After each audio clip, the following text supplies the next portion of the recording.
Stop na kayo sa mga processed food and gumawa naman tayo ng healthy ulam ngayon and madali lang siyang gawin. So first is ham muna. Trust the process, kahit may ham guys, healthy pa rin yan. Okay, pwede na makalahatiin nyo lang, pwedeng ilahat na din nyo, and Nestle cream, and then Alaska.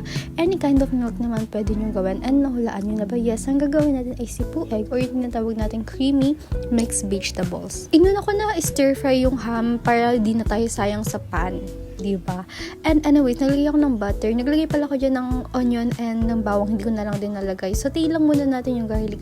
Na full storage ako, kaya nag-delete ako ng some clips. I'm so sorry. Pero lalagay ko naman yung ingredients dyan. Sa ratio pala ng gatas natin, naglagay ako ng 2 evap and ng 1 Alaska. Kung may narinig kayong ingay guys, kumakanta yung kapatid ko, pagpasensyahan na ninyo. And sa seasoning, lagay ko na lang din siya dyan.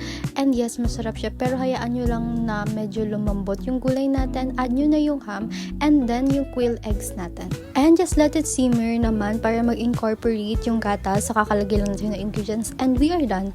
As you can see, sobrang dali lang din niyang gawin and mura lang din siya.